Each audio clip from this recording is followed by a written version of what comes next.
Hello chartered accountants, hope you all are doing good. We are back after long time. 5-6 दिन के बीच में छुट्टी हो गई थी, बट हमने जो है वो पिछले लेक्चर तक डेप्रिसिएशन की जो है वो सारी ही मेथड्स ऑफ डेप्रिसिएशन सारी हमने कवर कर ली थी पिछले लेक्चर में। Straight line method, written down value method और 4 दूसरी छोटी छोटी मेथड थी। Sum of year digit method, production unit method, machine hour method और डिप्लीशन मेथड। इतनी मेथड्स हमने जो है वो पिछले लेक्चर तक कवर कर ली थी। आज हम क्या स्टार्ट करेंगे, तो आज जो है वो अपने स्टार्ट करेंगे बहुत ही important concept, revaluation of property plant and equipment. आप इसको ऐसे भी बोल सकते हो, रिवैल्यूएशन ऑफ फिक्स्ड एसेट। बस इसको नाम हमने यहाँ पे क्या दिया है, प्रॉपर्टी प्लांट एंड इक्विपमेंट, क्योंकि ये नाम कौन देता है, ये नाम देता है AS 10 अकाउंटिंग स्टैंडर्ड 10, जिसका खुद का नाम क्या है, प्रॉपर्टी प्लांट एंड इक्विपमेंट। ठीक है, अब रिवॉल्यूशन को समझने से पहले, वैसे ये सारी चीजें मैंने यहाँ पे बुक में लिख के दी है, तो आपको ऐसे लिखने की जरूरत नहीं है, बट सीधा सीधा मैं पढ़ के समझा दूंगा तो आपको पता नहीं चलेगा। उसको हम प्रैक्टिकली सॉल्व करते हैं। मैं यहाँ पे कुछ एग्जाम्पल्स लिख के आया हूँ, ये सारे एग्जाम्पल्स अपने जो है वो सॉल्व करेंगे। तो सबसे पहले रिवैल्यूएशन ऑफ असेट क्या होता है। आप असेट को खरीद के लेके आए, फॉर एग्जाम्पल आप जो है वो असेट को खरीद के लेके आए थे आप जो है वो असेट को खरीद के लेके आए थे 1 लाख में। ठीक है, अब आप ऐसा बोल रहे हो कि भाई ये जो 1 लाख की असेट है उसको मैंने डेप्रिशिएट किया 2 साल, और अब आपकी वैल्यू जो है वो बच रही है, लेट से 60,000 रुपीज बच रही है। ठीक है, लेकिन अगर आप मार्केट में इस असेट को बेचने जाओगे तो ये असेट आपकी बिक सकती है 75,000 रुपीज में। तो आपको ऐसा लग रहा है कि मेरी बुक्स ऑफ अकाउंट में एसेट की वैल्यू 60,000 दिख रही है, लेकिन अगर मैं बेचने जाऊंगा तो उस एसेट की वैल्यू जो मुझे मिल सकती है वो 75,000 मिल सकती है। तो ये जो 15,000 का गैप है, ये आप ऐसा बोल रहे हो कि भी मेरी एसेट की वैल्यू ज्यादा है। आप असेट को रीवैल्यू कर रहे हो कि भी असेट को आज अगर मैं बेचने गया तो कितने में बिक सकती है, उस वैल्यू पे आप असेट को लेके आना चाहते हो। उसको हम बोलते हैं क्या, रिवैल्यूएशन ऑफ असेट। अब ये ऐसा नहीं है कि भी अपर साइड ही हो सकता है, ये डाउन साइड भी हो सकता है। भी 60,000 वाली एसेट थी, अब आपको ऐसा लग रहा है कि भी अगर मैं बेचने जाऊंगा तो इसके 40,000 भी कोई नहीं देगा, 40,000 मुश्किल से मिलेंगे। तो उस केस में आप डाउनवर्ड रिवैल्यूएशन भी कर सकते हो। एसेट की वैल्यू जो बुक्स ऑफ अकाउंट में दिख रही है 60,000 रुपीज, उसको आप कम भी कर सकते हो। इसको हम बोलते क्या, रिवैल्यूएशन ऑफ असेट। ठीक है, अब रिवैल्यूएशन ऑफ असेट में आपको अकाउंटिंग जो है वो किस तरह से करनी रहेगी। तो वैसे इसका इंस्टीट्यूट ने एक ही सम दिया है, बट हमें पूरा लॉजिक समझना जरूरी है, तभी जाके हम प्रैक्टिकली कोई भी सम जो है वो कर पाएंगे। ठीक है, तो यहाँ पे समझना ध्यान से, हमें देखना पड़ता है कि भी आपने जब रिवैल्यूएशन किया, तब पहली बार जब रिवैल्यूएशन किया था तब आपने क्या किया था। तो इसको मैं इस तरह से भी लिख सकता हूं कि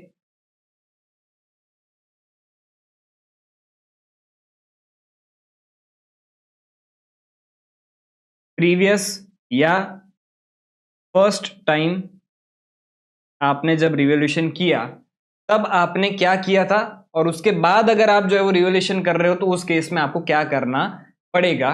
तो 1 बाय 1 सारे ही केसेस समझ लेते। मैक्सिमम इतने ही केस बन सकते, इसके अंदर अंदर ही खेलना है हमें। इतने केस समझ लिए तो आपका रिवॉल्यूशन डन है। ठीक है, तो सबसे पहला केस क्या है समझना। और एक और बात बता दूं, ये सारे जितने भी केसेस में लिख के आया हूं वो सारे इंडिपेंडेंट केस है, वो एक केस को दूसरे केस के साथ लिंक मत करना। ठीक है, सबसे पहले केस ए की बात करते हैं। केस ए क्या बोल रहा है कि भी आपने फर्स्ट टाइम जब रिवॉल्यूशन किया तब आपने असेट की वैल्यू को इंक्रीज किया था 100 रुपए से। अब यहाँ पे है ना, हमारा जो कंजर्वेटिज्म वाला सिस्टम है ना, प्रूडेंस कंजर्वेटिज्म, वो कंसेप्ट यहाँ पे लग जाता है। कंजर्वेटिज्म सिस्टम, प्रूडेंस कंसेप्ट क्या बोलता है, कंजर्वेटिज्म सिस्टम, प्रूडेंस सिस्टम दोनों एक ही चीज है, अलग अलग नहीं है। वो ये बोलता है कि अगर आपके फ्यूचर के कोई भी एक्सपेक्टेड लॉसेस है तो उसको आज ही बुक कर दो, लेकिन अगर फ्यूचर के कोई भी एक्सपेक्टेड गेन है तो उसको पहले से ही बताने की जरूरत नहीं है। वो जब एक्चुअल में हो जाए, वर्चुअली सर्टेन हो जाए कि भी हाँ गेन हो गया, तभी ही बुक्स ऑफ अकाउंट में आपको उसको बुक करना है। तो ये कंजर्वेटिज्म सिस्टम बोलता है कि फ्यूचर के एक्सपेक्टेड गेन्स को पहले से ही मत बताओ। ऐसे तो आप जो है वो कोई भी गेन कुछ भी बता दोगे, प्रॉफिट हायर करके बता दोगे, फिर फ्यूचर में वो गेन नहीं हुआ तो क्या करोगे। तो थोड़ा सा हमें यहाँ पे जो है वो कंजर्वेटिव व्यू लेके चलना पड़ेगा, ठीक है।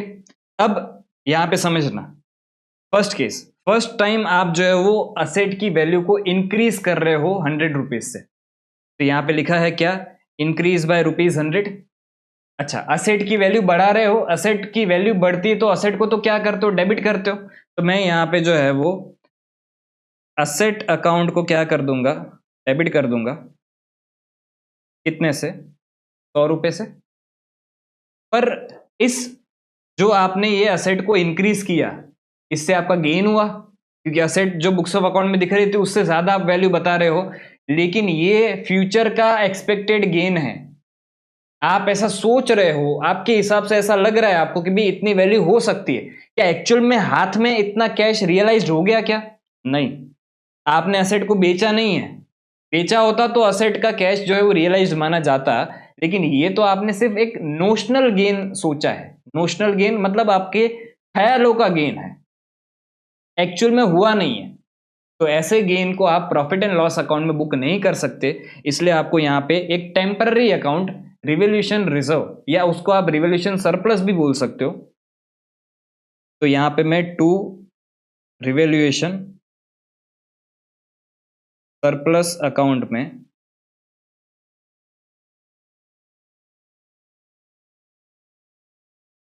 ₹100 डाल दूंगा।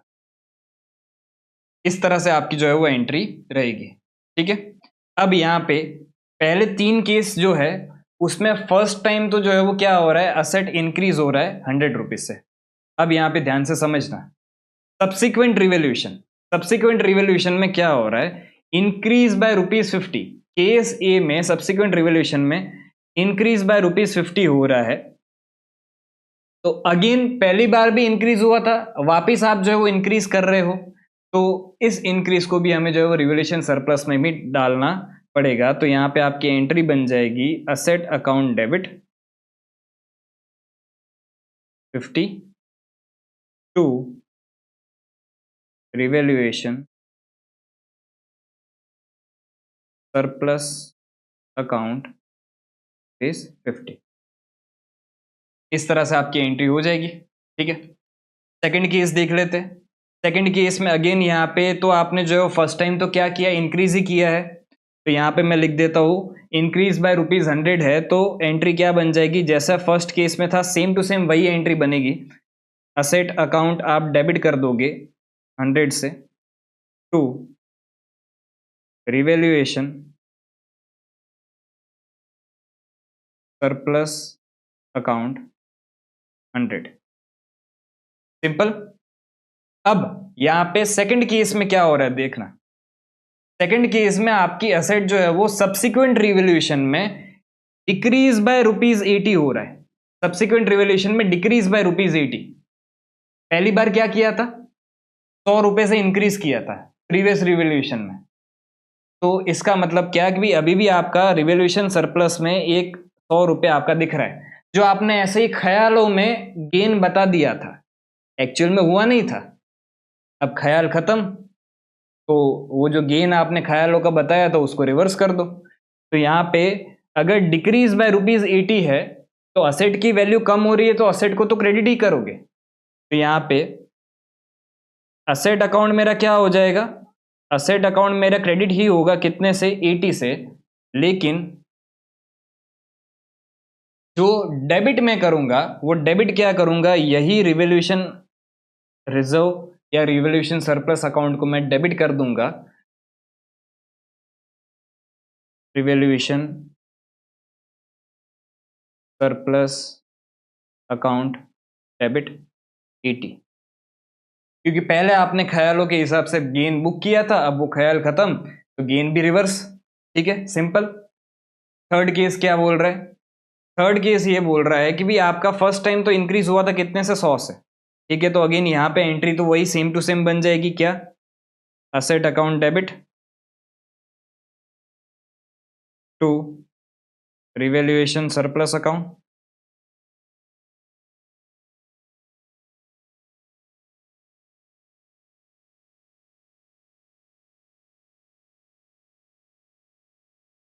लेकिन सेकंड टाइम जो है वो क्या हो रहा है, सेकंड टाइम आपका डिक्रीज बाय ₹150 हो रहा है।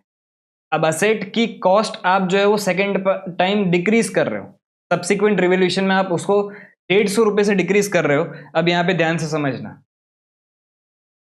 कंजर्वेटिज्म सिस्टम क्या बोलता है, फ्यूचर के एक्सपेक्टेड लॉसेस को पहले से ही जो है वो प्रॉफिट एंड लॉस अकाउंट में बुक कर दो।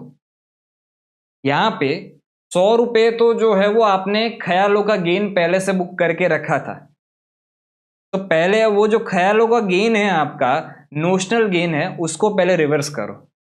फिर उसके बाद कितना बच रहा है, देखो यहाँ पे असेट की कॉस्ट डिक्रीज हो रही है 150 से, तो मैं असेट को तो क्रेडिट कर दूंगा कितने से, टू असेट अकाउंट, ये तो मैं 150 से कर दूंगा। लेकिन डेबिट की अगर बात आए तो डेबिट मुझे क्या करना है, तो पहले ख्यालों का गेन रिवर्स कर दो, तो रिवैल्यूएशन सरप्लस अकाउंट डेबिट करोगे आप कितने से, 100 से। अब जितना बैलेंस पड़ा है उतना ही रिवर्स कर पाओगे, ठीक है। उसके बाद जो भी बैलेंसिंग फिगर है, ये जो बैलेंसिंग फिगर बचा ₹50 का, इसको आप जो है वो प्रॉफिट एंड लॉस अकाउंट में लॉस बुक कर दोगे। क्लियर, सिंपल केस था। अब और 3 केस हमें समझने हैं। ऊपर के 3 केस जो हमने समझे, उसमें फर्स्ट टाइम प्रीवियस रिवोल्यूशन हमेशा जो है वो इंक्रीज का था, यहां पे भी इंक्रीज, यहां पे भी इंक्रीज, यहां पे भी इंक्रीज।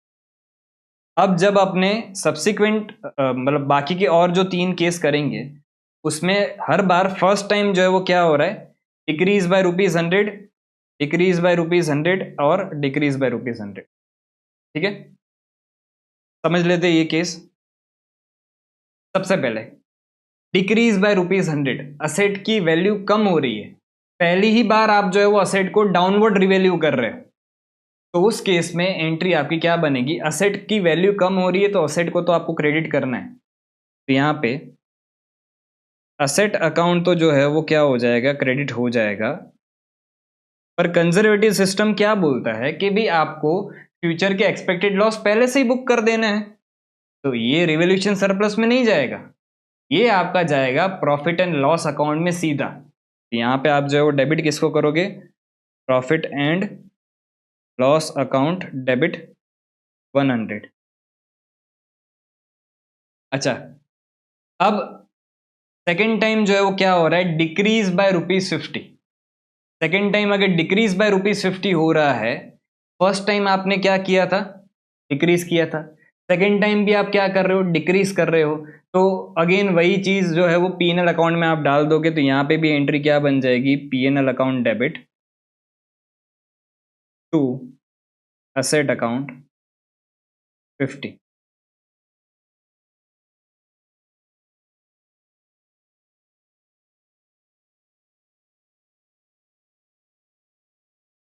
सिंपल।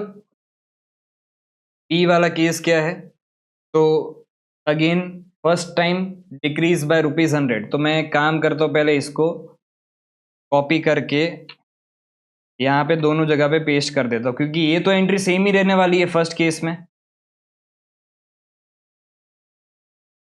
ठीक है, अब फर्स्ट टाइम डिक्रीज बाय ₹100, ठीक है, अब PNL account debit to asset account 100। अब सेकंड टाइम क्या हो रहा है, यहाँ पे सेकंड टाइम आपका जो है वो हो रहा है इंक्रीज बाय ₹80। तो अकाउंटिंग स्टैंडर्ड 10 जो है वो क्या अलाउ करता है कि भी अगर आपने प्रीवियस रिवोल्यूशन में या फर्स्ट टाइम रिवोल्यूशन में पीएनएल अकाउंट में जो है वो अमाउंट को ट्रांसफर कर दिया था फर्स्ट टाइम रिवोल्यूशन में, ठीक है, और वो आपने ₹100 का जो है वो आपके बुक्स ऑफ अकाउंट में लॉस बुक हो चुका था उस असेट के रिलेटेड, तो जितना लॉस आपने पीएनएल अकाउंट में डेबिट कर दिया है, उतना ही लॉस जो है वो आप रिवर्सल कर सकते हो, किसके थ्रू, पीएनएल अकाउंट के थ्रू। मतलब क्या कि भी इधर मेरा जो है वो क्या हो रहा था, डिक्रीज हो रहा था ₹100 से, अब मेरा इंक्रीज हो रहा है ₹80 से। तो ये रिवर्सल ऑफ लॉस ही हुआ ना। पहली बार मैंने 100 से कम किया था, तब लॉस बुक किया, अब मैं 80 से जो है बढ़ा रहा हूं। Reversal of loss, asset increase कर रहे हो सब्सिक्वेंट रिवोल्यूशन में, वो आप पीएनएल अकाउंट में उतना ही बुक कर सकते हो जितना आपने अर्लियर लॉसेस पीएनएल अकाउंट में बुक किया है। वो आपको केस में समझाऊंगा तो आपको अच्छे से समझ में आ जाएगा, बार बार बोल के समझ में नहीं आएगा। यहाँ पे इंक्रीज बाय ₹80 है। पहली बार आपने 100 रुपए से पीएनएल अकाउंट में आपने लॉस बुक किया था, अब 80 से इंक्रीज कर रहे हो, 100 के अंदर ही है 80, तो आप जो है वो इसको, असेट की वैल्यू इंक्रीज हो रही है तो असेट अकाउंट क्या करोगे, आप डेबिट करोगे। टू क्या कर दोगे, पीएनएल अकाउंट, और ये कितने से हो जाएगा, 80 से हो जाएगा। ठीक है, उसके बाद थर्ड केस, अब थर्ड केस समझ गए तो सब कुछ समझ में आ जाएगा। फर्स्ट टाइम आपने डिक्रीज किया था 100 से, आपने एसेट को डेबिट, पीएनएल अकाउंट को डेबिट किया, एसेट को क्रेडिट किया, सब्सिक्वेंटली क्या हो रहा है, इंक्रीज बाय ₹150। तो यहाँ पे एसेट की वैल्यू तो मैं इंक्रीज करूंगा कितने से, एसेट अकाउंट डेबिट कर दूंगा 150 से, लेकिन पीएनएल अकाउंट को मैं जो क्रेडिट करूंगा वो सिर्फ और सिर्फ कितना कर सकता हूं, जितना मैंने अर्लियर लॉस बुक किया है पीएनएल अकाउंट में। तो अर्लियर मैंने फर्स्ट टाइम में कितना बुक किया था लॉस, 100 रुपए का, तो उतने तक ही मैं जो है वो क्या कर सकता हूं, पीएनएल अकाउंट को यहां पे क्रेडिट कर सकता हूं। अब बाकी का कहां पे जाएगा, अगेन ये आपके ख्यालों का गेन है, तो उसको जो है वो कहां पे डाल दोगे आप, रिवैल्यूएशन सरप्लस अकाउंट में। तो ये चला जाएगा आपका रिवैल्यूएशन सरप्लस अकाउंट, सिंपल। अच्छा, अब इसके आगे एक और स्टेप जाए तो, इसके आगे एक और स्टेप जाते चलो तो आपको और अच्छे से समझ में आ जाएगा।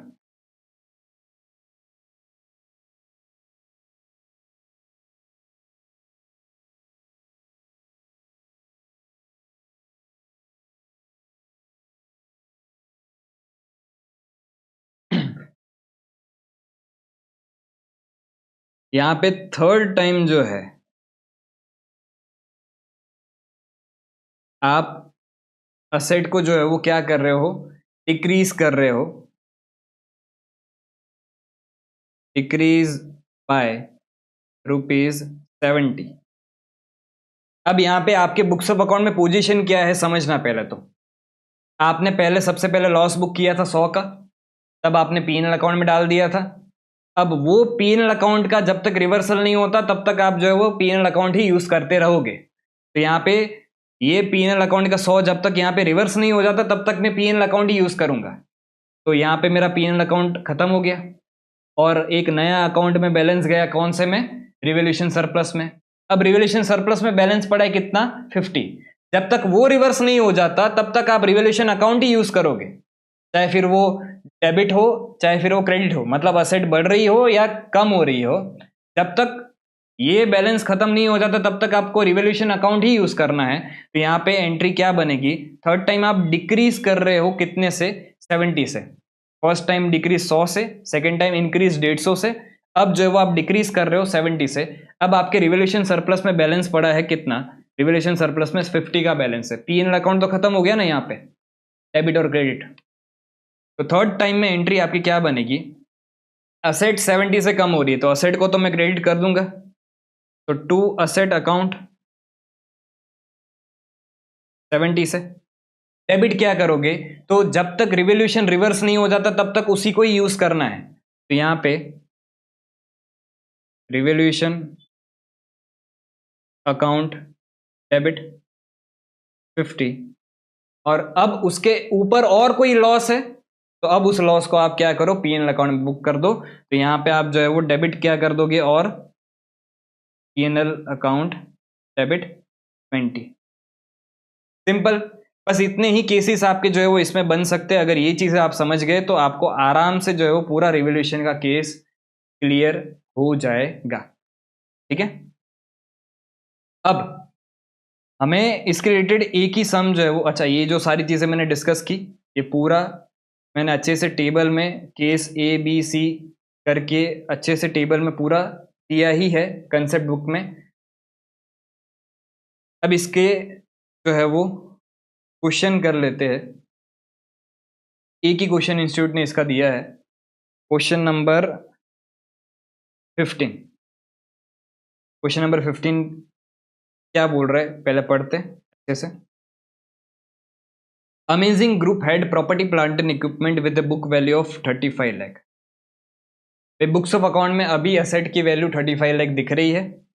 On 31 December 2022 balance in revolution surplus on that date is rupees 3 lakh. मतलब आपने फर्स्ट टाइम प्रीवियस रिवोल्यूशन में 3 लाख से एसेट की वैल्यू बढ़ा के दिखाई है, इसलिए रिवोल्यूशन सरप्लस में बैलेंस आपका 3 लाख का पड़ा है। अब सब्सिक्वेंट रिवोल्यूशन में क्या हो रहा है देखते हैं। As a part of their practice of revaluing the asset on yearly basis, another revaluation was carried out on 31st December 2022. Evaluate the impact of revaluation if the fair value as a result of revaluation done on 31st December 2022 was rupees 37 lakh, 33 lakh and 31 lakh। आपको 3 case दिए गए हैं revaluation के कि अगर 35 लाख से value पहुंच जाती है 33 लाख, अगर 35 लाख से वैल्यू पहुंच जाती है 37 लाख और 35 लाख से वैल्यू पहुंच जाती है 31 लाख, तो इन तीनों ही केसेस में आप रिवैल्यूएशन की इफेक्ट क्या दोगे, उसकी जर्नल एंट्रीज जो है वो क्या होगी वो आपको बताना है। ठीक है, कर लेते सॉल्व, एकदम ही इजी सम है। Answer number 15।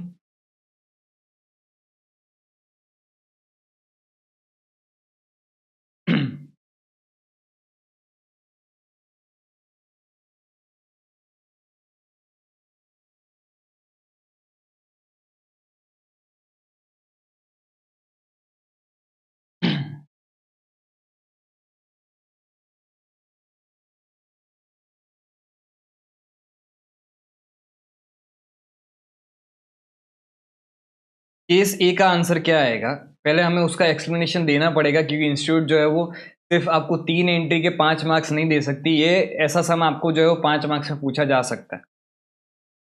एक्सप्लेनेशन सिंपल है, आप अपनी लैंग्वेज में कुछ भी लिख सकते हो, कुछ भी मतलब इन द सेंस आपकी लैंग्वेज में लिख सकते हो, मतलब वही होना चाहिए। ठीक है,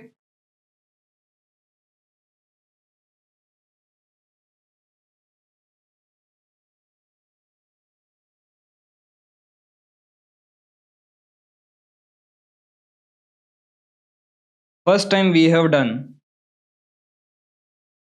upward revaluation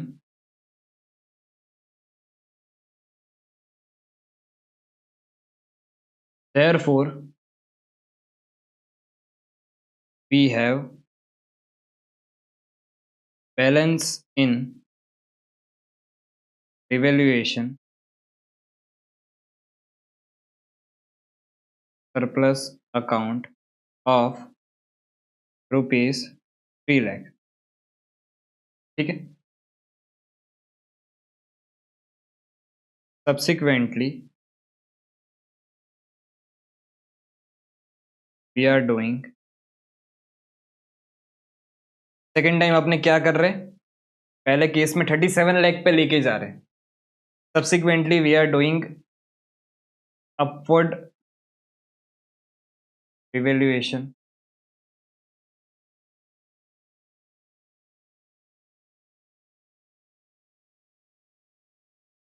which will be recorded through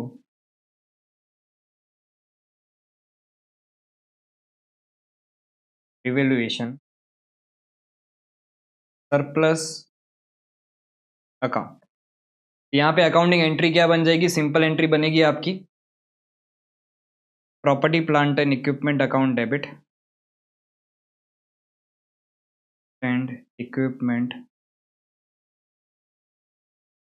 account debit to revaluation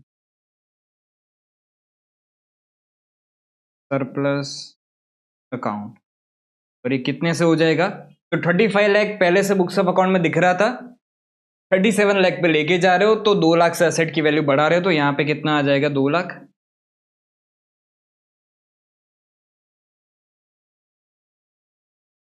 simple. Second case क्या बोल रहे हैं, केस बी। आप जो है वो 35 लाख वाली एसेट की वैल्यू लेके जा रहे हो 33 लाख पे, तो यहाँ पे लिख देंगे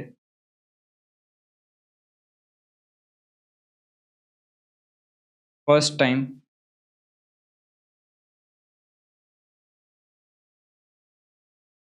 डन अपवर्ड रिवैल्यूएशन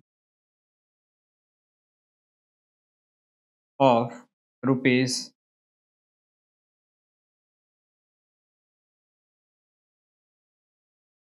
ऑफ नहीं लिखते, upward revaluation therefore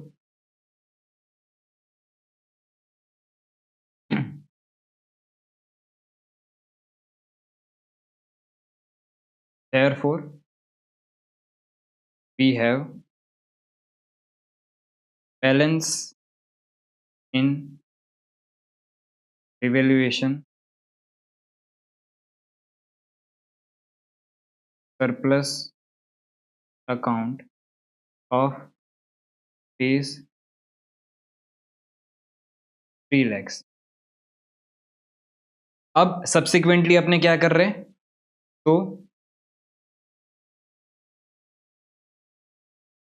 we are doing downward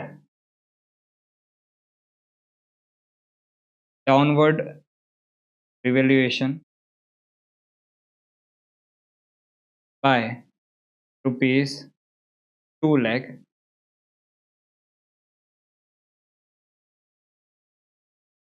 which will be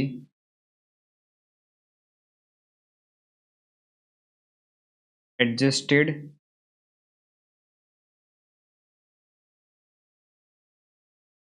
against revaluation surplus account। तो यहाँ पे आपने पहली बार जो है वो 3 लाख से अपवर्ड रिवैल्यूएशन करके रखा है ऑलरेडी। अब आप जो है वो डाउनवर्ड रिवैल्यूएशन कर रहे हो 2 लाख से, तो ये जो 2 लाख है वो पहले आपके ख्यालों के गेन के सामने जो है वो क्या हो जाएगा, एडजस्ट हो जाएगा। एंट्री क्या बनेगी, एंट्री सिंपल बनेगी, रिवैल्यूएशन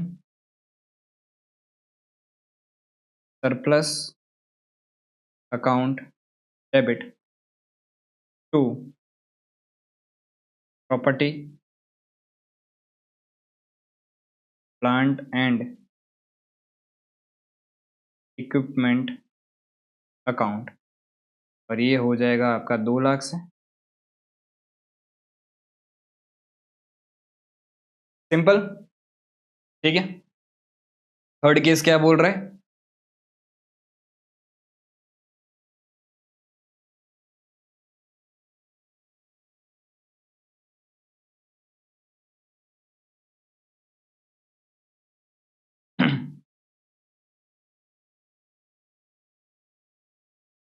केस 3 जो है, आपकी 35 लाख की एसेट की वैल्यू थी, वो आप लेके चले गए कितने पे, 31 लाख पे, ठीक है। अब 35 लाख की वैल्यू की एसेट आप लेके चले गए 31 लाख पे, तो टोटल 4 लाख से आपने जो उसको डाउनवर्ड रिवैल्यूएशन किया, तो 3 लाख तो रिवैल्यूएशन सरप्लस में ख्यालों का गेन पड़ा था, पहले उसको रिवर्स करोगे 3 लाख को, और उसके बाद एक और लाख जो आपका बैलेंसिंग फिगर बच रहा है वो आप जाने दोगे कहां पे, प्रॉफिट एंड लॉस अकाउंट में। तो यहां पे इसका भी एक्सप्लेनेशन इस तरह से लिख देंगे,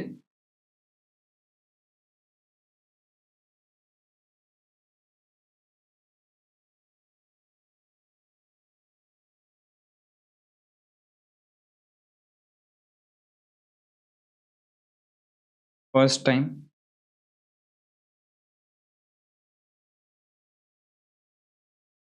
done upward valuation therefore we have balance in revaluation surplus account of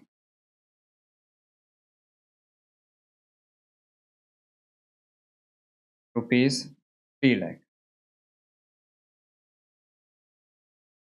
Subsequently, we are doing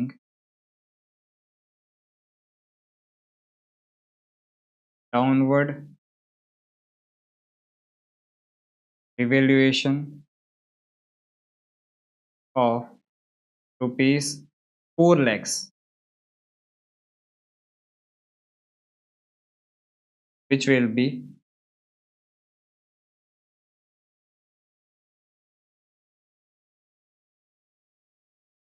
out of which ₹3 lakh will be adjusted against revaluation surplus and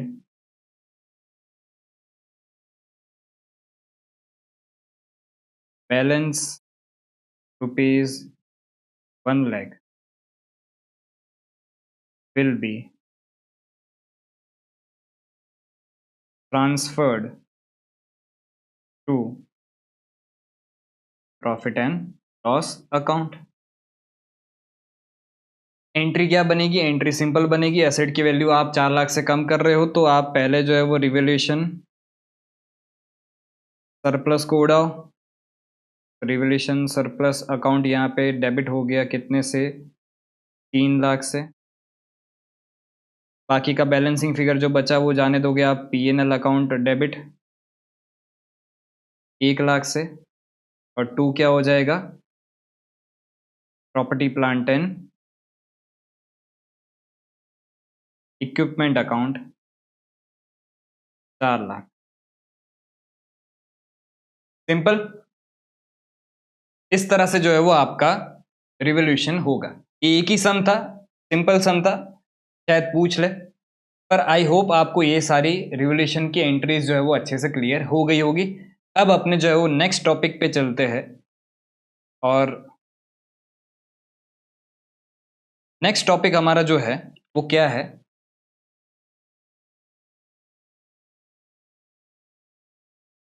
change in estimate. ठीक है, change in estimate मतलब क्या? देखो, business में बहुत सारी चीज़ों के लिए मैनेजमेंट को जो है वो एस्टिमेट लगाना पड़ता है, और एस्टिमेट के बेसिस पे आपकी अकाउंटिंग होती है। अभी एस्टिमेट कोई कहीं पे उसकी कोई किताब है कि भी जिसमें नियम लिखे गए हैं कि भी हाँ इसी तरह से ही आपको एस्टिमेट लगाना है? नहीं, एस्टिमेट प्रोफेशनल जजमेंट के बेसिस पे होता है, और एस्टिमेट चेंज भी हो सकता है। टाइम टू टाइम के हिसाब से एस्टिमेट आपका चेंज भी हो सकता है।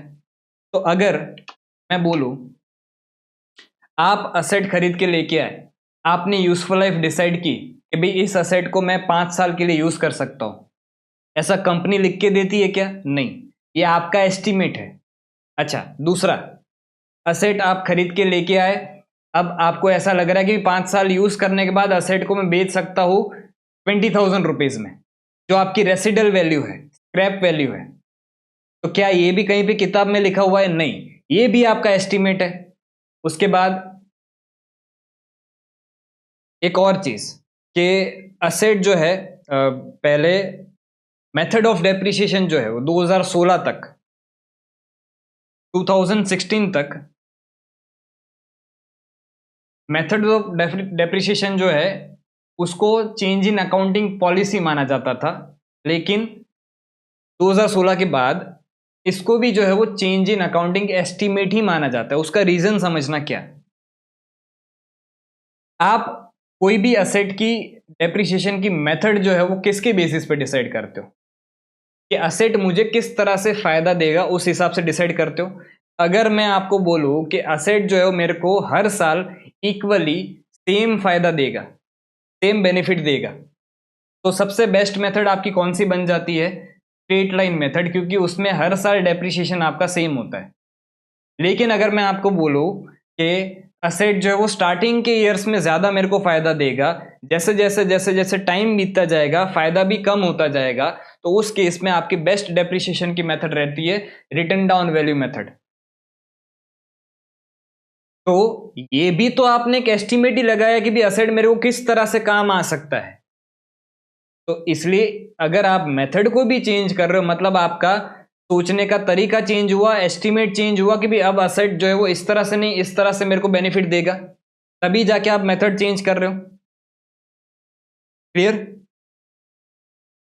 Change in method of depreciation भी जो है वो चेंज इन एस्टिमेट माना जाता है। तो सर हम ये सारी बातें क्यों कर रहे हैं? ये सारी बातें हम इसलिए कर रहे हैं कि अगर आप असेट की वैल्यू चेंज कर रहे हो, उसको रिवैल्यू कर रहे हो, मेथड ऑफ डेप्रिसिएशन चेंज कर रहे हो, यूजफुल लाइफ चेंज कर रहे हो, या रेसिडुअल वैल्यू चेंज कर रहे हो, ये सब कुछ जो है वो क्या माना जाता है? ये सब कुछ जो है वो माना जाता है चेंज इन एस्टिमेट माना जाता है। सिंपल। तो हाँ चलो समझ लिया सर, चेंज इन एस्टिमेट माना जाता है। अब क्या करना है बोलो? करना ये है बेटा कि अगर आपका कोई भी चेंज इन एस्टिमेट है, देखो पहले ये समझाने से पहले मैं आपको दो टर्म समझाता हूं। एक होता है रेट्रोस्पेक्टिव इफेक्ट और एक होता है प्रोस्पेक्टिव इफेक्ट। सर क्या भारी वर्ड बोल दिया, समझना। रेट्रोस्पेक्टिव इफेक्ट मतलब क्या कि आपका जो भी चेंज आया उसको आज से नहीं, आगे के सालों से जो है वो चेंज करो।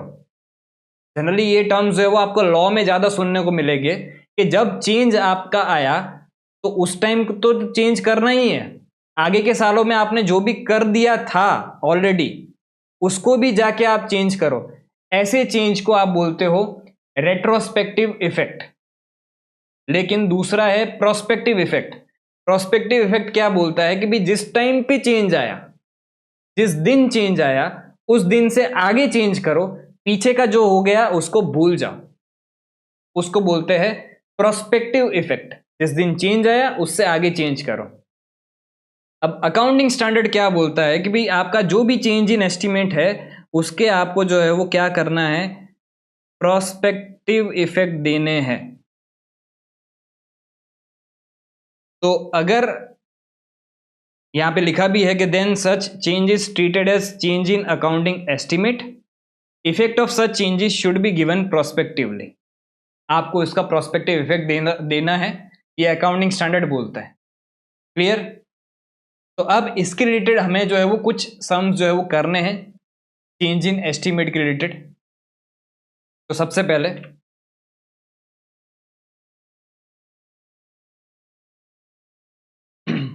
क्वेश्चन नंबर 12 पे आ जाइए। क्वेश्चन नंबर 12 क्या बोल रहा है समझना। ए machine costing ₹6 lakh is depreciated on straight line basis assuming 10 years working life and nil residual value for 3 years. The estimate of remaining useful life after third year was reassessed at 5 years. देखो यहाँ पे पहले आपने सोचा था कि भी asset की वैल्यू जो है वो क्या होगी, टोटल 10 साल होगी, ठीक है। फिर जैसे ही 3 साल, अच्छा 3 साल आपने ये सोच के असेट को डेप्रिशिएट किया।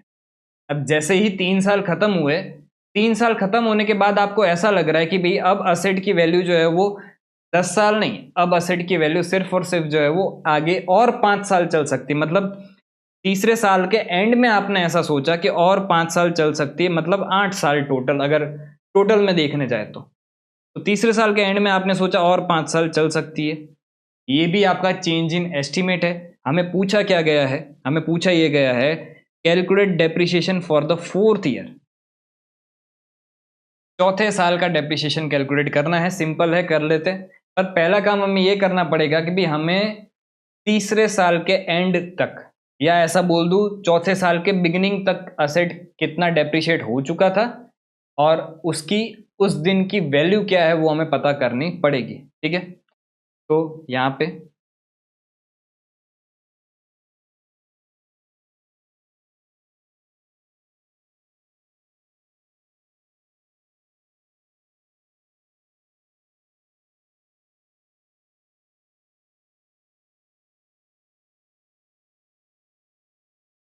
सबसे पहले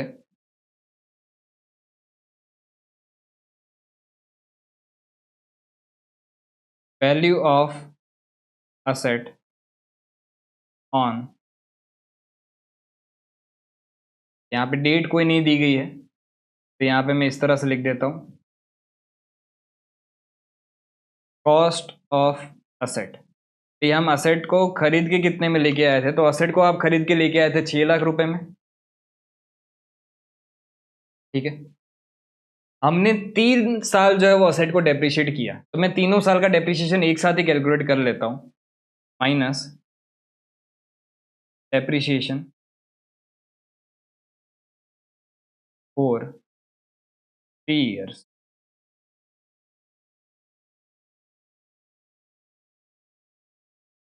कैसे कैलकुलेट करेंगे समझना भाई। 6 लाख टोटल आपकी वैल्यू है। क्या कोई आपको स्क्रैप वैल्यू दिया गया है? नहीं, देखो यहाँ पे लिखा है नील रेसिडुअल वैल्यू, स्क्रैप वैल्यू कोई भी नहीं दिया गया है, तो यहाँ पे स्क्रैप वैल्यू कोई भी नहीं है। डिवाइड बाय इसको करोगे कितने साल, तो यूजफुल लाइफ आपकी कितनी है, तो यूजफुल लाइफ आपकी 10 साल है। अच्छा, तो डिवाइड बाय 10 कर दिया तो 1 साल का डेप्रिसिएशन मिल जाएगा मुझे। अब इस 1 साल के डेप्रिसिएशन को मेरे को इंटू करना है 3 साल के डेप्रिसिएशन के लिए, तो मैं यहाँ पे इंटू क्या कर दूंगा, 3 साल। तो ये आपको जो है वो डेप्रिसिएशन मिल जाएगा कितना, तो 6 लाख डिवाइड बाय 10 इंटू 3, 1,80,000। तो यहाँ पे आपका डेप्रिसिएशन आ गया 1,80,000। अब यहाँ पे आपको वैल्यू मिलेगी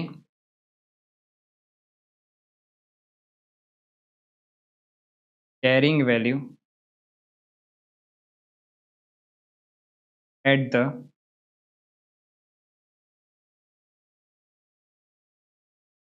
बिगनिंग ऑफ 4th ईयर। फिर 3rd ईयर का एंड जो है वही 4th ईयर का स्टार्टिंग बन जाएगा, तो 6 लाख माइनस 180, तो ये आपका बन गया 4,20,000, ठीक है। अब मुझे कैलकुलेट करना है डेप्रीशिएशन फॉर 4th ईयर। जैसे मैंने बोला जो भी चेंज आएगा, यहाँ पे चेंज क्या आ रहा है, यहाँ पे चेंज ये आ रहा है कि भी आप यूजफुल लाइफ को चेंज कर रहे हो, तो जब चेंज आया उस दिन से ही चेंज को अप्लाई करो। आगे जो 3 साल में डेप्रीशिएशन लग चुका था उसको कोई छेड़ने की जरूरत नहीं है। तो यहाँ पे depreciation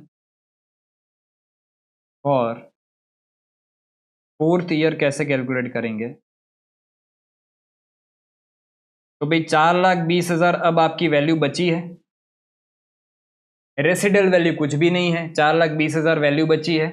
divide by useful life अब कितनी बची है, तो यहाँ पे बोला गया है remaining useful life after 3rd year was reassessed at 5 years. तो यहाँ पे 5 ईयर्स, तो आपको डेप्रिसिएशन फॉर 4th ईयर जो है वो मिल जाएगा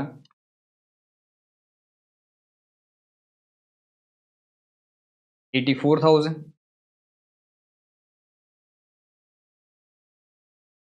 सिंपल, ठीक है, वेरी सिंपल। अब ऐसे और 2-3 सम है, उसको क्विकली जो है वो खत्म कर देते। क्वेश्चन नंबर 13 भी ऐसा ही है, सिमिलर थोड़ा सा। क्वेश्चन नंबर 13 क्या बोल रहा है, A machine cost rupees 12 lakh is depreciated straight line assuming 10 years working life and zero residual value for 3 years. At the end of 3rd year, the machine was revalued upward by rupees 60,000. Asset को आपने upward revalue किया कितने से, 60,000 से। अब इसमें upward revaluation भी हो रहा है, साथ साथ में क्या हो रहा है, remaining useful life was reassessed as at rupees at 9 years. तो आपने पहले सोचा था 10 साल लाइफ है, फिर आप जो है वो 3 साल तक इसको एज इट इज डेप्रिशिएट करते रहे। फिर at the end of the 3rd year मतलब beginning of the 4th year आपने ऐसा सोचा कि एसेट की वैल्यू भी बढ़ रही है और 4th ईयर से लेके और 9 साल तक जो है मैं इस एसेट को यूज कर सकता हूँ, ठीक है। पहला काम तो क्या करेंगे, अच्छा हमें पूछा क्या गया, calculate depreciation for 4th year. पहला काम ये करेंगे, असेट को 3rd ईयर की एंड में 4th ईयर की स्टार्टिंग की वैल्यू पे लेके आएंगे। तो यहाँ पे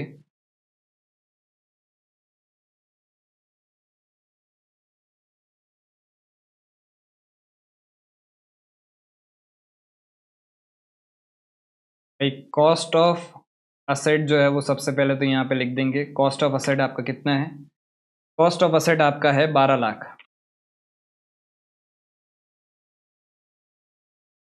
माइनस करेंगे अपने डेप्रिसिएशन और ईयर्स। कैसे कैलकुलेट करेंगे? सिंपल है, 12 लाख। अच्छा, कुछ भी रेसिडल वैल्यू है क्या? नहीं, जीरो रेसिडल वैल्यू है। 12 lakh minus zero divide by कितने साल आपने पहले एस्टिमेट किया था? एज्यूमिंग 10 ईयर्स वर्किंग लाइफ, तो यहाँ पे डिवाइड बाय 10। तो डिवाइड बाय 10 करोगे तो 1 साल का डेप्रीशिएशन मिल जाएगा, इंटू 3 कर दोगे तो 3 साल का टोटल मिल जाएगा। तो ये आपको मिलता है कितना? 12 लाख डिवाइड बाय 10 इंटू 3, 3,60,000। तो ये करने के बाद आपको यहाँ पे carrying value at the beginning of 4th year, third year का एंड, 4th ईयर का बिगनिंग। तो ये कितना निकल के आया? तो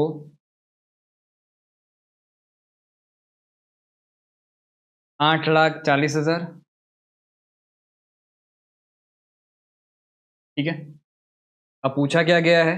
पहली बात, आप असेट को जो है वो रिवैल्यू कर रहे हो, अपवर्ड रिवैल्यूएशन कर रहे हो। कितने से अपवर्ड रिवैल्यूएशन कर रहे हो? 60,000 से। तो यहाँ पे मैं इधर ऐड कर दूं, plus upward revaluation. Upward revaluation आपका हो जाएगा 60,000 से। इसके बाद मुझे रिवाइज्ड कैरिंग वैल्यू मिल जाएगी, जो आपकी बनेगी कितनी? 9 लाख रुपए। अब इस 9 लाख को मैं आगे और 9 साल तक जो है वो यूज कर सकता हूं। ऐसा ही बोला गया है कि भाई रीअसेस्ड एट 9 ईयर्स। तो अब मुझे डेप्रिसिएशन फॉर 4th ईयर अगर कैलकुलेट करना है तो डेप्रिसिएशन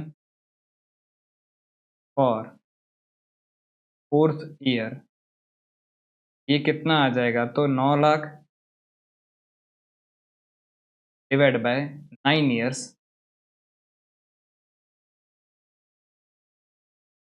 ये आ गया आपका 1 लाख। ठीक है, सिंपल। उसके बाद भी ऐसा ही एक सम है, क्वेश्चन नंबर 14, उसको भी क्विकली जो है वो खत्म कर देते हैं। A machinery costing rupees 20 lakh is depreciated on straight line assuming 10 years working life, nil salvage value for 4 years। आपने असेट को डेप्रिशिएट किया 4 साल के लिए।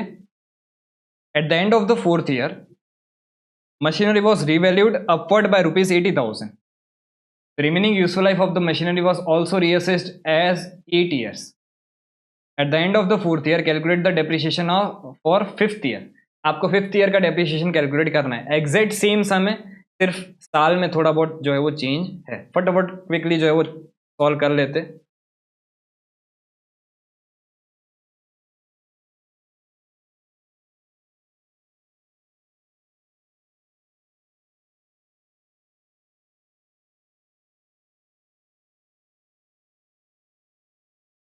आंसर 14।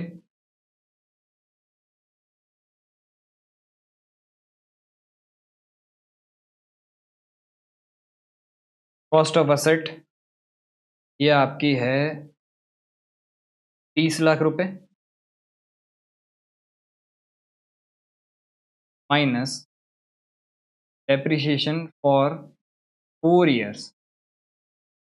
4 साल आपने असेट को यूज किया, 4 ईयर्स। कैसे कैलकुलेट करेंगे? 20 लाख डिवाइड बाय, भाई कोई भी रेसिडल वैल्यू नहीं है, यहाँ पे लिखा ही है कि भाई नील सैल्वेज वैल्यू, और कितना 10 ईयर्स वर्किंग लाइफ आपने माना था, तो डिवाइड बाय 10 इंटू 4। तो ये आपका हो गया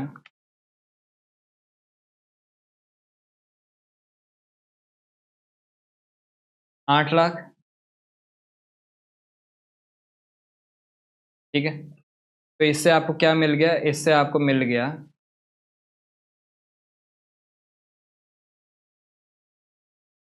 carrying value at the beginning of fifth year.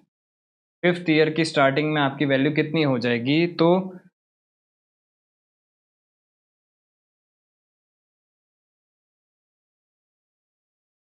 12 lakh.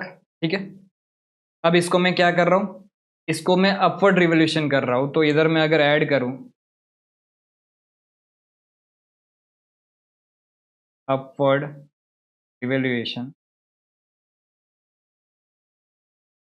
तो ये आपका बनता है कितना, 80,000 रुपीज। ठीक है। तो उसके बाद मुझे रिवाइज्ड शेयरिंग अमाउंट मिल जाएगा, और वो कितना है, तो 12,80,000। ठीक है। अब इस 12,80,000 को मुझे कितने साल के लिए डेप्रिशिएट करना है, तो calculate the depreciation for fifth year, और रीअसेस करने के बाद यूजफुल लाइफ आपकी आई कितनी, 8 साल। तो डेप्रिसिएशन फॉर फिफ्थ ईयर, ये आपकी निकल के आई 12,80,000 डिवाइड बाय 8 साल। तो ये कितना बनता है आपका, 1,60,000।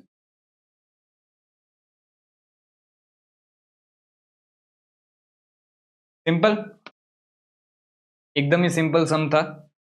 तीनों ही सम एकदम सिंपल थे जो हमारे चेंज इन एस्टीमेट के थे। अब यहाँ पे बड़े सम्स भी है चेंज इन एस्टीमेट के, वो अपने नेक्स्ट लेक्चर में कवर करेंगे, बट उसके पहले मुझे आज एक और टॉपिक जो है वो कवर कर लेना है। छोटा सा टॉपिक है, नया ऐड हुआ है, अलग कुछ नहीं है।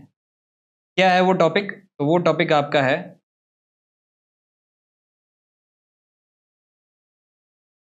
Intangible asset.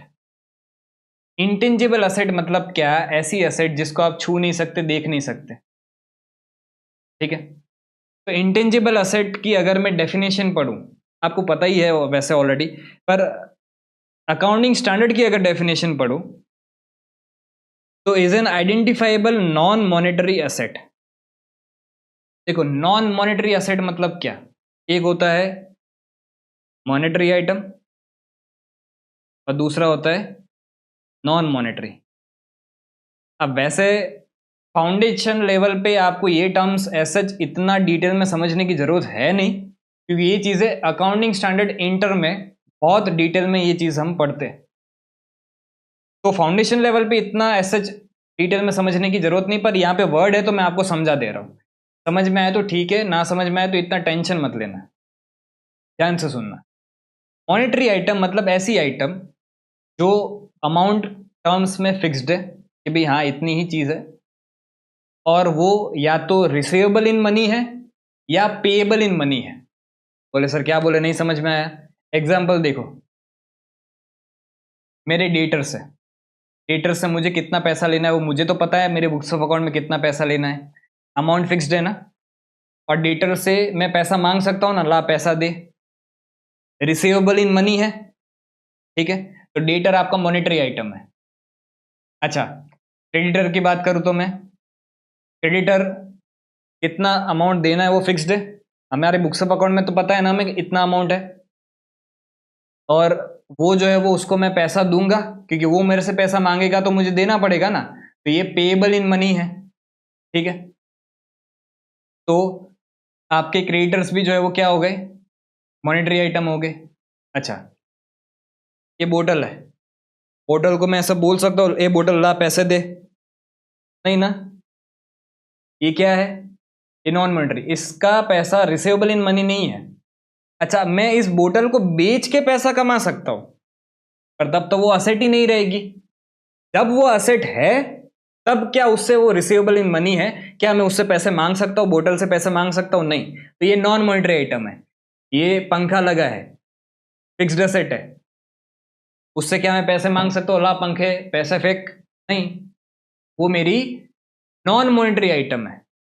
तो in short, monetary non monetary क्या है? तो मॉनिटरी मतलब क्या? जो अमाउंट टर्म्स में फिक्स्ड है और उससे आप पैसा मांग सकते हो या उसका आपको पेएबल इन मनी है। तो जो मॉनिटरी नहीं है वो सारी ही नॉन मॉनिटरी हो जाती है। ठीक है, इतने में समझ में आ गया तो अच्छी बात है, नहीं समझ में आया तो ज़्यादा डीप में जाने की ज़रूरत नहीं है।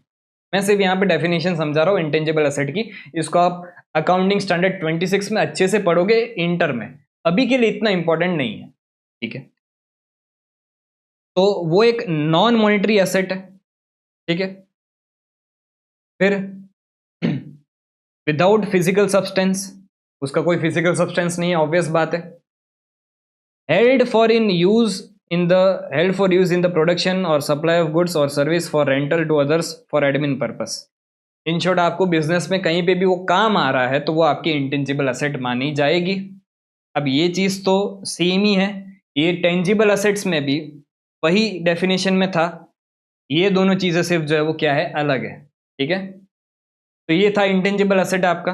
अब एग्जांपल्स क्या क्या हो सकते हैं इंटेंजिबल असेट के? तो पेटेंट हो सकता है, कॉपीराइट हो सकता है, ट्रेडमार्क हो सकता है, फिर कंप्यूटर हो सकता है, कंप्यूटर सॉफ्टवेयर, कंप्यूटर नहीं, कंप्यूटर सॉफ्टवेयर, कंप्यूटर तो फिक्स्ड एसेट है। स्ट्रीमिंग राइट्स, ब्रॉडकास्टिंग राइट्स, ये नेटफ्लिक्स और ये सब जो स्ट्रीमिंग राइट्स, ब्रॉडकास्टिंग राइट्स लेते हैं या देते हैं। Distribution rights of for motion pictures. Goodwill, अब यहाँ पे ध्यान रखना, गुडविल के बाजू में क्या लिखा गया है? Purchase goodwill. परचेज गुडविल मतलब क्या कि भी आपने कोई बिजनेस एक्वायर किया, वो बिजनेस की वैल्यू जो थी वो 1 लाख रुपए थी, लेकिन आपने 1 लाख के बदले उस बिजनेस को 1,20,000 रुपए दिए। ये जो 20,000 रुपए एक्स्ट्रा दिए वो आपने किस चीज के दिए? गुडविल के दिए। तो जो परचेज गुडविल है वो आप बुक्स ऑफ अकाउंट में रिकॉर्ड कर सकते हो, ऐसा अकाउंटिंग स्टैंडर्ड 26 बोलता है। लेकिन जो आपकी सेल्फ जनरेटेड गुडविल है, मैं बोल रहा हूं कि आज मेरी वैल्यू जो है वो 150 करोड़ रुपए है, आप मुझे 150 करोड़ रुपए देके जो है वो खरीद सकते हो। आप बोलोगे मैं 150 रुपया भी नहीं देगा। ठीक है, तो सेल्फ जनरेटेड गुडविल, सबके अपने अपने ख्याल है, सब अपनी अपनी वैल्यू लगा रहे, उसकी कोई एक्यूरेट फिगर नहीं मिल सकती, इसलिए हम उसको बुक्स ऑफ अकाउंट में रिकॉर्ड नहीं करते। लेकिन परचेज गुडविल तो हमें पता ही है ना कि 1 लाख का बिजनेस जो है वो 1,20,000 में खरीद के लेके आ रहा हूं, तो मेरी 20,000 जो मैंने एक्स्ट्रा पे किया वो किसका पे किया? गुडविल का पे किया, सिंपल बात है। ठीक है, ये आपके एग्जाम्पल्स हो सकते हैं इंटेंजिबल असेट के। अब ये बुक्स ऑफ अकाउंट में कब रिकॉर्ड करना? तो जब वो आइडेंटिफाइबल है कि भाई आप उसको बोल सकते हो वो इंटेंजिबल असेट है, फिर आप उसके ऊपर कंट्रोल एक्सरसाइज कर सकते हो, कोई आपके नाम पे पेटेंट रजिस्टर्ड है, ट्रेडमार्क रजिस्टर्ड है, तो ही जो है वो आप उसका कंट्रोल कर सकते हो और उससे आपको फ्यूचर इकोनॉमिक बेनिफिट जो है वो मिलने वाले हैं, ये मेन चीज़ है। और उसका कॉस्ट भी जो है वो आप आइडेंटिफाई कर सकते हो। अगर इतनी चीज़ें सेटिस्फाई हो रही है तो आप अपने बुक्स ऑफ अकाउंट में इंटेंजिबल असेट को रिकॉर्ड कर सकते हो। एज सच इतना इंपॉर्टेंट टॉपिक नहीं है, बट कभी एक आध क्वेश्चन थियरी में ये पूछ सकते हैं, तो एक बार सिर्फ रीड करके चले जाना, समझ लेना सिर्फ। ठीक है, आप अपने हिसाब से फिर लिख के आ सकते हो। अब यहाँ पे मेन मुद्दे की बात पे आते हैं। ये तो सब हमने थियरी की बात कर ली कि भाई इंटेंजिबल असेट होता क्या है, वो सब। मेन हमें क्या ध्यान रखना है कि भाई इंटेंजिबल असेट का जो डेप्रिसिएशन आपका लगता है उसका वर्ड क्या यूज करते हो? उसका वर्ड आप यूज करते हो अमोर्टाइजेशन। ठीक है, और फिर क्या? Useful life of intangible asset is presumed not exceed by 10 years unless evidence exist to the contrary. Accounting standard 26 ने ये बोल दिया कि भाई इंटेंजिबल असेट की वैल्यू यूजफुल लाइफ जो है वो 10 साल से ज्यादा नहीं हो सकती। लेकिन अगर आप ये चीज प्रूव कर दो कि भाई हाँ 10 साल से ज्यादा है लाइफ, तो फिर ठीक है, रख दो। कैसे प्रूव करोगे? फॉर एग्जाम्पल, आपने कोई एक लाइसेंस लिया, अब वो लाइसेंस आपने 15 साल के लिए लिया है आपको पता है कि भी ये लाइसेंस आपको 15 साल तक काम आने वाला है, तो ऑब्वियस बात है आपका एग्रीमेंट हो चुका है, वो एग्रीमेंट आप ब्रीच नहीं कर सकते, तो ये आपकी यूजफुल लाइफ, आप उसको 15 साल मान सकते हो। अगर प्रूव कर दिया तो 10 साल से ज़्यादा कर दो, वरना 10 साल ही जो है वो आपको यूजफुल लाइफ रखनी है, किसकी? इंटेंजिबल असेट की। ठीक है। Other accounting treatment will be same as tangible asset. Accounting entries में कोई चेंज नहीं है, वो जैसा टेंजिबल असेट्स में करते थे वैसा ही यहाँ पे करना है, सिर्फ 2-3 टर्म्स चेंज करेंगे। डेप्रिसिएशन की जगह पे वर्ड यूज करेंगे अमोर्टाइजेशन, बस। क्लियर? इतनी ही चीजें थी। अब इसके एक दो छोटे छोटे सम्स है, उसको क्विकली खत्म करते हैं और फिर आज का लेक्चर भी जो है वाइंड अप करते हैं। ठीक है, तो कौन से सम्स है देख लेते हैं। क्वेश्चन नंबर 16 पे आ जाइए। क्वेश्चन नंबर 16 क्या बोलता है? Kumar R and D company registered a patent, the patent meets the criteria of an intangible asset. मतलब क्या क्राइटेरिया थे?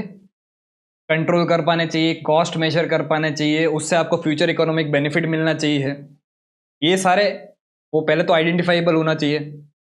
ये सारे ही क्राइटेरिया अगर सेटिस्फाई करोगे तो इंटेंजिबल असेट को आप जो बुक्स ऑफ अकाउंट में रिकॉर्ड कर पाओगे। ठीक है, meets the criteria of an intangible asset on 1 जुलाई 2021।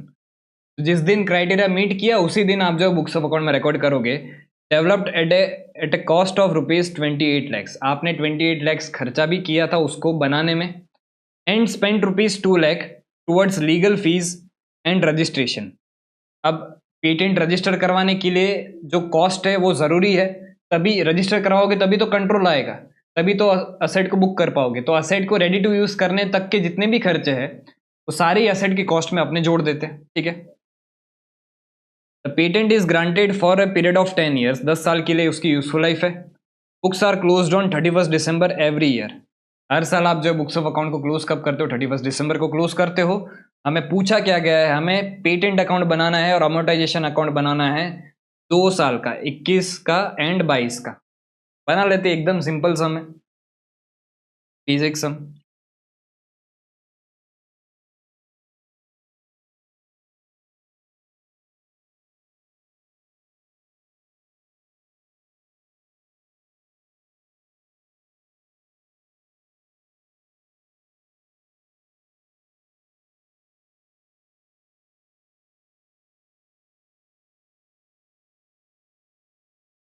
सबसे पहले आपका बनेगा पेटेंट अकाउंट।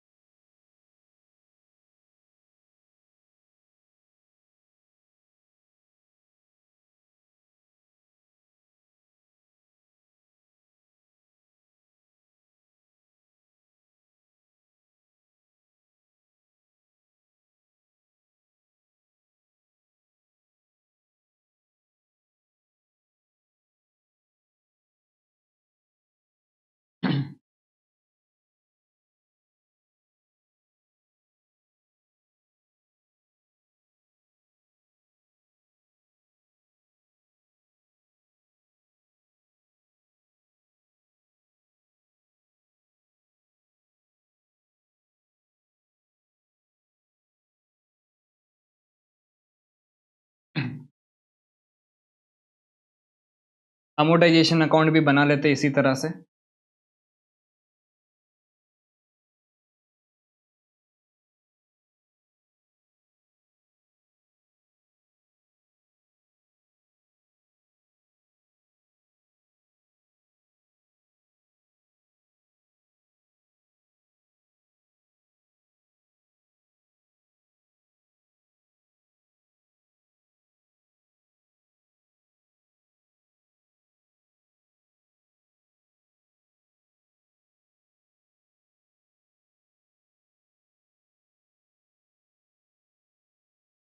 ठीक है, अब हमें patent account and amortisation account 2 साल का बनाना है। सबसे पहली बात, पेटेंट आपने रजिस्टर्ड कब किया है? तो पेटेंट आपने रजिस्टर किया है 1 जुलाई 2021 को। डेट यही आएगी। एंट्री क्या बनेगी? Patent account debit to bank account. First 2021, यहाँ पे आप लिख दोगे टू बैंक अकाउंट। अमाउंट आ जाएगा आपका 28 lakhs, और इसी दिन को आप जो है वो रजिस्टर भी करवा रहे हो, तो अगेन रजिस्ट्रेशन के लिए आप कुछ पैसा पे कर रहे हो, तो टू बैंक अकाउंट कितना हो जाएगा, 2 लाख। तो टोटल अब आपकी असेट जो है वो कितने की रह गई, 30 lakhs की, ठीक है। उसके बाद पहला साल खत्म हुआ और कोई ट्रांजेक्शन नहीं है, सिर्फ हमें उसको अमोटाइज करते जाना है, ठीक है। 10 साल यूजफुल लाइफ है, तो पहला साल आपका खत्म होगा 31/12/2021 बाय अमोटाइजेशन अकाउंट। यहाँ पे वर्ड सिर्फ डेप्रिसिएशन की जगह पे क्या आ जाएगा, अमोटाइजेशन आ जाएगा। डेप्रिसिएशन कैसे कैलकुलेट, अमोटाइजेशन कैसे कैलकुलेट करेंगे, तो 30 लाख वैल्यू है, डिवाइड बाय 10 साल यूजफुल लाइफ है, इनटू करंट ईयर में आपने असेट को कितने महीने यूज़ किया। 1 जुलाई को अगर खरीदा है, 31 दिसंबर को आपका साल खत्म हो रहा है, तो आपने असेट को करंट ईयर में 6 महीने यूज़ किया, इंटू 6/12, तो ये आपका हो जाएगा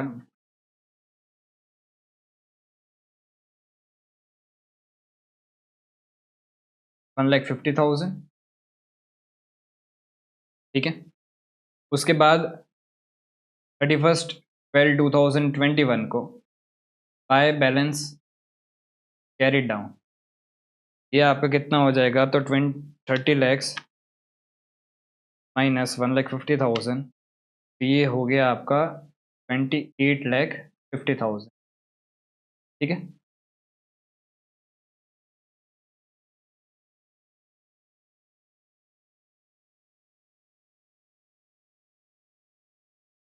अब यही चीज़ यहाँ पे ब्रॉट डाउन हो जाएगी 1/1/2022 को, टू बैलेंस ब्रॉट डाउन 28,50,000, 31/12/2022 को वापस आप उसको अमोटाइज करोगे बाय अमोटाइजेशन अकाउंट।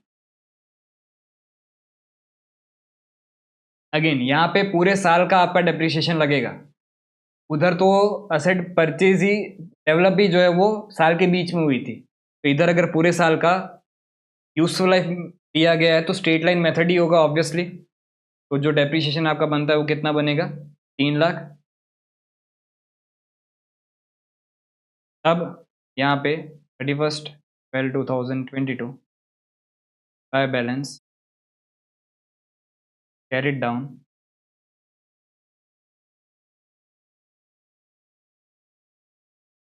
25,50,000, 8,50,000, ठीक है।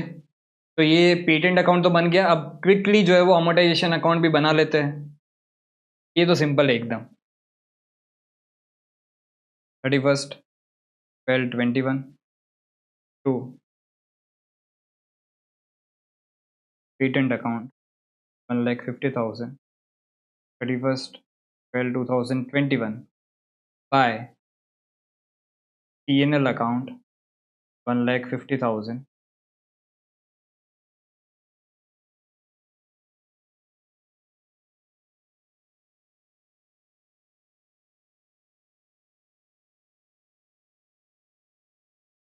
Second 31/12/2022 to patent account 3 lakh, 31/12/2020 by P&L account 3 lakh.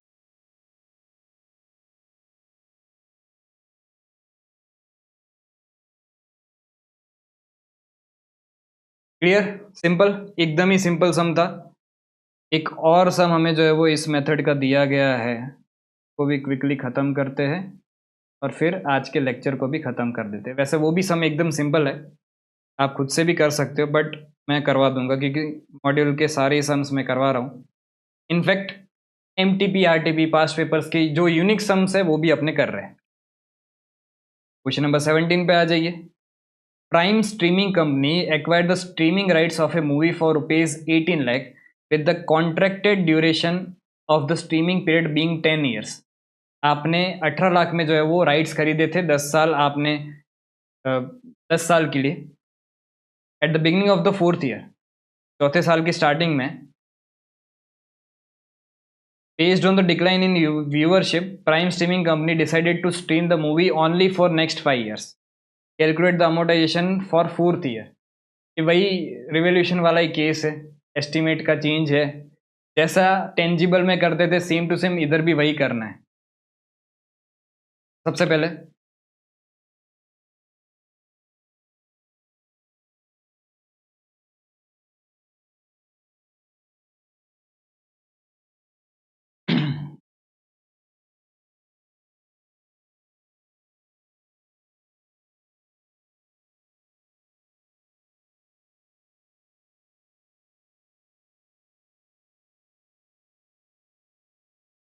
Cost of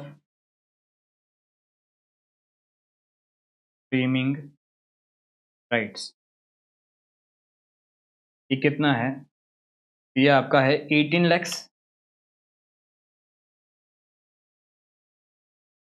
minus depreciation for 3 years. Calculate करेंगे तो 18 lakh divide by 10, divide by 10 करोगे तो 1 साल का मिल जाएगा, इंटू 3 कर दोगे तो 3 साल का मिल जाएगा। ये हो गया आपका 5,40,000। इससे आपको यहाँ पे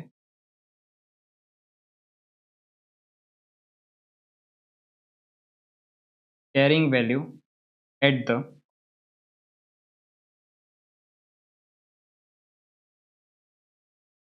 बिगिनिंग ऑफ फोर्थ ईयर,